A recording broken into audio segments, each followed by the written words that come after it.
Hello guys, today I'm gonna read chapter 13 of Fantastic Mr. Fox. Are you ready? Let's start. Chapter 13, Bunce's Giant Storehouse. "My dear Foxy," cried Badger, "what in the world has happened to your tail?" "Don't talk about it, please," said Mr. Fox. "It's a painful subject." They were digging in the new tunnel. They dug on in silence. Badger was a great digger, and the tunnel went forward at a terrific pace now that he was lending a paw. Soon they were crouching underneath yet another wooden floor. Mr. Fox grinned slyly, showing sharp white teeth. "If I'm not mistaken, my dear Badger," he said, "we are now underneath the farm which belongs to that nasty little pot-bellied dwarf Bunce. We are, in fact, directly underneath the most interesting part of that farm." "Ducks and geese!" cried the small foxes, licking their lips. "Juicy tender ducks and big fat geese." "Exactly," said Mr. Fox. "But how in the world can you know where we are?" asked Badger. Mr. Fox grinned again, showing even more white teeth. "Look," he said, "I know my way around these farms blindfold. For me, it's just as easy below ground as it is above it."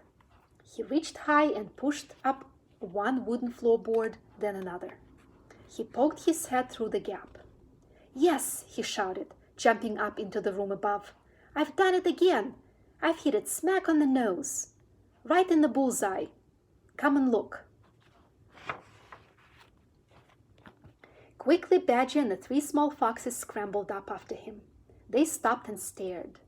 They stood and gaped. They were so overwhelmed they couldn't speak, for what they now saw was a kind of fox's dream, a badger's dream, and a paradise for hungry animals. "This, my dear old Badger," proclaimed Mr. Fox, "is Bunce's mighty storehouse. All his finest stuff is stored in here before he sends it off to market." Against all the four walls of the great room, stacked in cupboards and piled upon shelves reaching from floor to ceiling, were thousands and thousands of the finest and fattest ducks and geese, plucked and ready for roasting. And up above, dangling from the rafters, there must have been at least 100 smoked hams and 50 sides of bacon. "Just feast your eyes on that," cried Mr. Fox, dancing up and down. "What do you think of it, huh? Pretty good grub."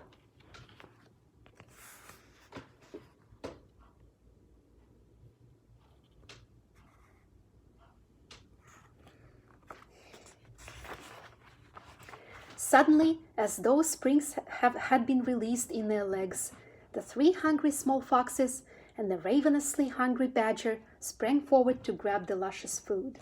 "Stop!" ordered Mr. Fox. "This is my party, so I shall do the choosing." The others fell back, licking their chops. Mr. Fox began prowling around the storehouse, examining the glorious display with an expert eye. A thread of saliva slid down one side of his jaw and hung suspended in mid-air, then snapped. "We mustn't overdo it," he said. "Mustn't give the game away. Mustn't let them know what we've been up to. We must be neat and tidy and take just a few of the choicest morsels. So to start with, we shall have 4 plump young ducks." He took them from the shelf. "Oh, how lovely and fat they are. No wonder Bunce gets a special price for them in the market. All right, Badger, lend me a hand to get them down. You children can help as well. There we go. Goodness me, look how your mouths are watering. And now, I think we had better have a few geese. 3 will be quite enough. We'll take the biggest. Oh my, you'll never see finer geese than these in a king's kitchen. Gently does it. That's the way. And what about a couple of nice smoked hams? I adore smoked ham, don't you, Badger? Fetch me that stepladder, will you please?" Mr. Fox climbed up the ladder and handed down 3 magnificent hams. "And do you like bacon, Badger?" "I'm mad about bacon," cried Badger, dancing with excitement. Let's have a side of bacon, that big one up there." And carrots, Dad, said the smallest of the three small foxes. We must take some of those carrots. Don't be a twerp, said Mr. Fox. You know we never eat things like that.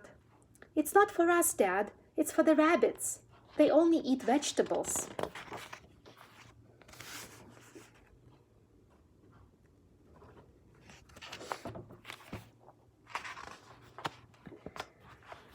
My goodness me, you're right, cried Mr. Fox. What a thoughtful little fellow you are.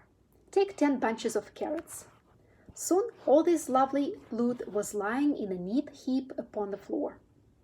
The small foxes crouched close, their noses twitching, their eyes shining like stars. And now, said Mr. Fox, we shall have to borrow from our friend Bunce 2 of those useful push carts over in the corner. He and the Badger fetched the push carts, and the ducks and geese and hams and bacon were loaded onto them. Quickly the push carts were lowered through the hole in the floor. The animals slid down after them. Back in the tunnel, Mr. Fox again pulled the floorboards very carefully into place so that no one could see they had been moved. My darlings, he said, pointing to 2 of the 3 small foxes, take a cart each and run back as fast as you can to your mother. Give her my love and tell her we're having guests for dinner. The badgers, the moles, the rabbits, and the weasels. Tell her it must be a truly great feast.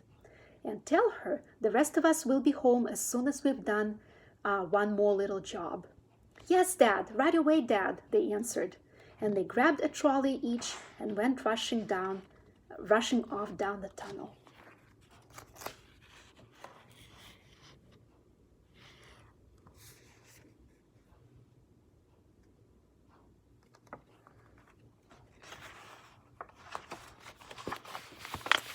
Right, this is the end of chapter 13. The questions for the quiz will be in the separate video. Bye. See you tomorrow.